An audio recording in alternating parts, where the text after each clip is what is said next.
What were you thinking, going out by yourself? Don't you know how dangerous it is? It's okay. Toba helped me. And we met some kind strangers who helped us. And... Kind strangers? What made you so sure they were so kind, huh? Oh, I suppose they had kind stranger written on their foreheads? Yeah, actually, they did. In big, bold letters. Don't talk back to me. The Mountain King problem still hasn't been solved. What would I do if I lost you too? No dinner for you tonight. They were good people, Dad. Dinner or no dinner. Hello again, honey. It's Miss Paimon and Miss Traveler. Dad, it's them. They're the ones who helped me. And I promised we'd take care of them if they came to visit. Oh, so you're the kind strangers. Well, I'm Trinidad. Apparently, you helped my daughter today, so if there's anything you need, just ask. As an elder of the Scions of the Canopy, I've got some influence around here. Now, I trust that you're sensible people who know better than to take advantage of their host's generosity.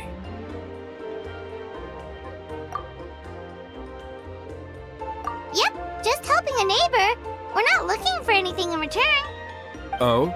Well, let's hope so. Dad, please! They're not bad people! They've eaten at the same table with Kanich before! Be nice to them! Kanich? Wait! I heard that two mysterious travelers from afar showed up at the Stadium of the Sacred Flame. Are they you? And Paimon's the other! I do apologize. A lot's been going on in our tribe lately, and I suppose the pressure must be getting to me. I can't believe I was so rude to you. I feel ashamed. We got off on the wrong foot. Can we, start over? Oh, now we're talking! Seriously, though, don't worry about it. Already forgotten. We're just happy to see Huni got home safe and sound. Oh, you just arrived, I take it, and it would be my honor to give you a hero's welcome tonight. Careful now, that's quite an about-face. We've heard that kind of thing can lead to spontaneous combustion around these parts.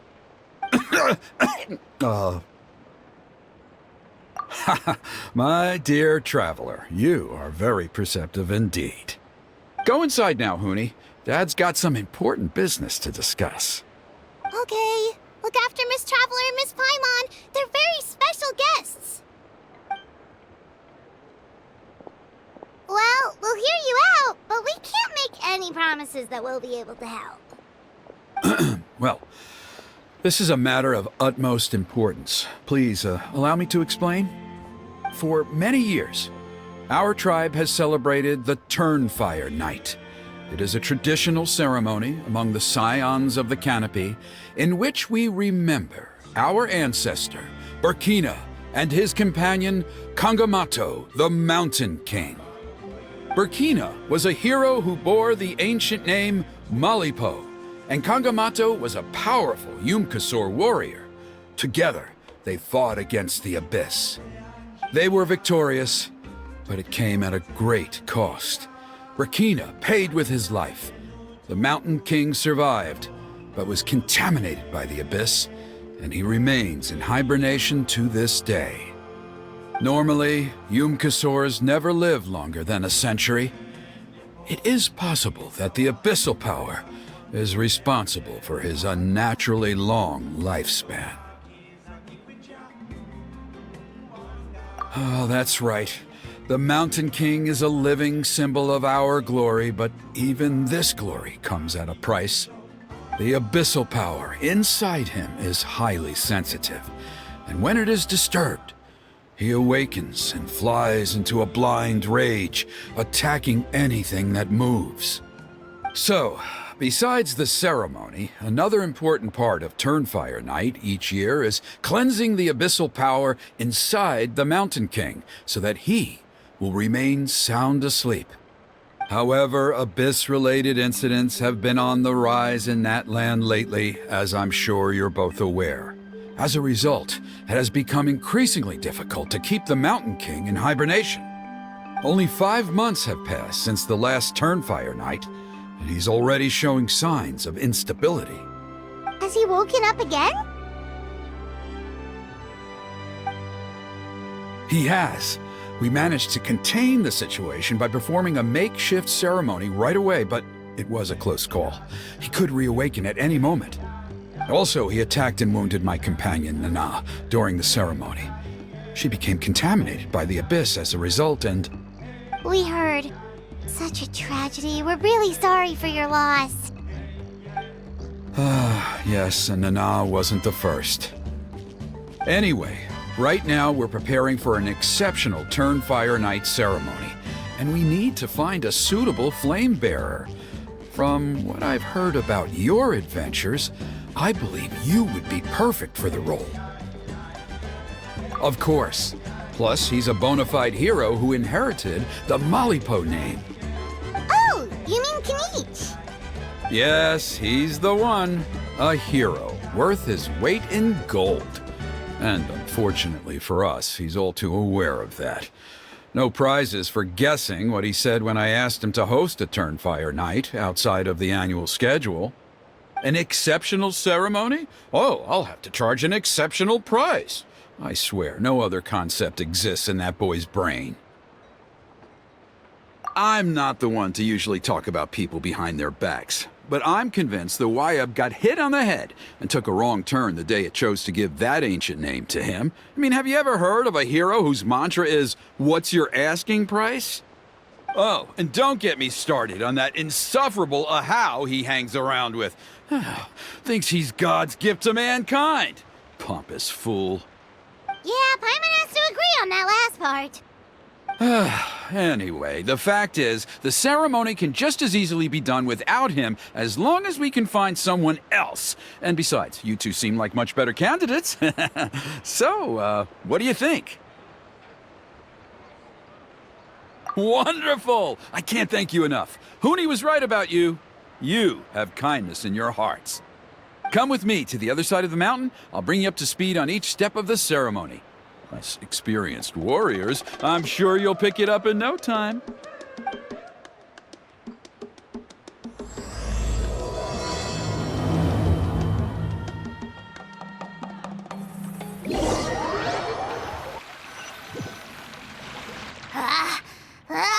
Achoo! Curses! Who dares insult the great Kahula How behind his back? Oh, great Kahul Ahau, bless you. Shut your filthy mouth, worm of the abyss! Your putrid words defile the air we breathe. You make the almighty Dragon Lord, Kahula How, sick to the stomach! Speaking as a member of the Abyss Order, that's music to my ears. Exactly the kind of reaction we're going for. But on a personal level, I gotta say, it's pretty hurtful. Ugh, never have we heard such brazen blustering from someone who is inches from death! Up yours, Four Eyes! We spit in your face! Okay, well, that I am at a loss to explain. How do I manage to stay so chirpy and cheerful? I can only guess it's some kind of powerful magic. But I digress. Mr. Kinich, I admit it, you, sir, are a legendary hunter. Still, the only reason you caught me is that I was reluctant to run away. You see, I'm very interested in the lore of your tribe. Kay? Is that it? Kay? Aren't you intrigued to know what it is about you guys that prompted a visit from the Abyss? It's the extreme sports! The other day, I narrowly avoided getting hit by a very brave soul who just leaped off a cliff. I think you call it bungee jumping? Anyway, I was very impressed. That is what I call embracing the spirit of adventure. Look, I even did a painting inspired by the bravery and freedom of the scions of the canopy. You scum-sucking swine! I swear, if you go bungee jumping, it'll be without a rope! Head first off the tallest cliff, with a band of hunters on your tail, and nowhere left to run, and a bottomless cesspit waiting for you on the ground. You say that, but I get the sense that Mr. Kinich isn't planning to take my life right now. On top of that, I'm tired of spying on you from afar. So why don't we just negotiate a comfortable operating distance that works for both of us? I've heard that the most important thing in human relationships is to respect each other's boundaries. What do you say, Mr. Kinich? Or you could tell me what it is you're really after. What? And then I'll name my price. The Abyss contamination is back. No surprises there. No doubt that explains the Mountain King's recent activity. See those torches over there? Those are the Sacred Flame offshoots that we requested from the Stadium of the Sacred Flame. They contain the power of the Pyro Archon. Are you saying that the Sacred Flame and the Turnfire are the same thing? Well, for ceremonial purposes, at least. Sending someone to the Night Kingdom to retrieve the legendary Turnfire isn't exactly an option. More to the point, though, the Sacred Flame is able to burn away abyssal filth, so that's why we use it in the ceremony. Gotcha! So basically, we just need to clean up the filth with the Sacred Flame. Well, that's one part of it, yes, but the complete ceremony is a bit more complicated than that. First, the flame bearer must collect a kindling of the sacred flame from the starting point, then use a grappling hook to fly up into the sky and light each of the sacred flame pillars. Then, they must go down into the canyon, all the way into the cave where the Mountain King slumbers, lighting braziers and the final altar along the way. The most skilled flame bearers can accomplish all of this without touching the ground once. As much as I hate to admit it, Kinich is capable of this. Wow! He can do all that flying without ever falling to the ground?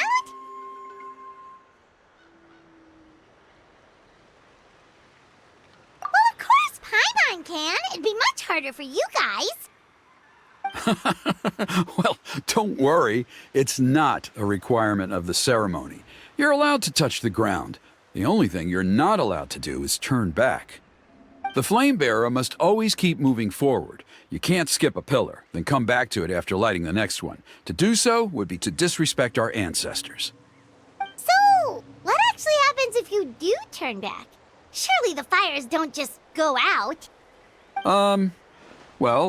If you're not careful, you might get burned. What about today then?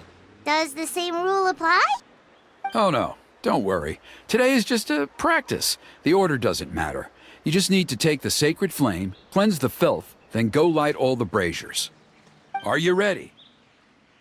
I'll repeat all the key points again.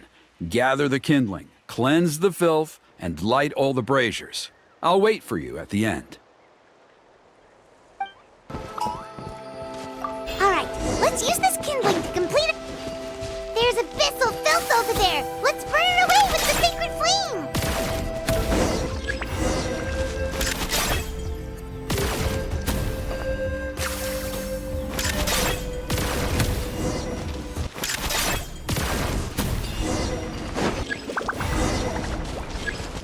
That should be all the braziers. Let's regroup with Trinidad.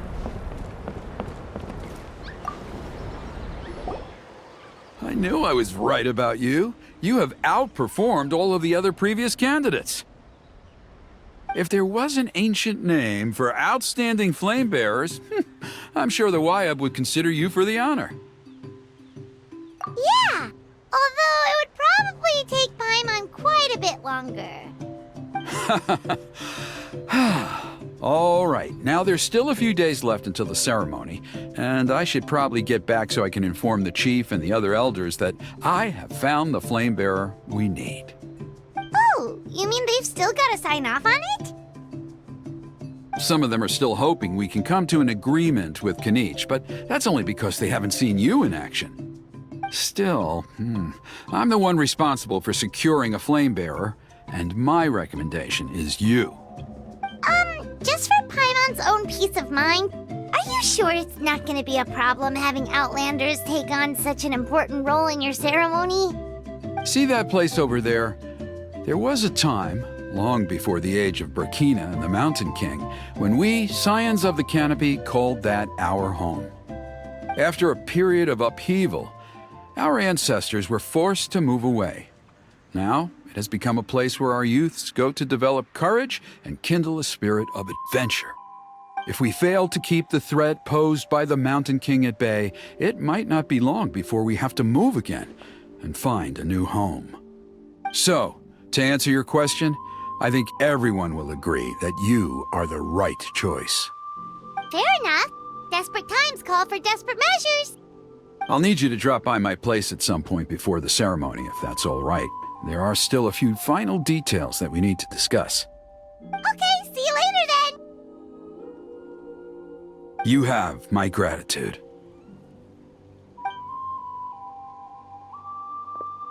We've helped out with a lot of other local festivals before, but this one feels a little different.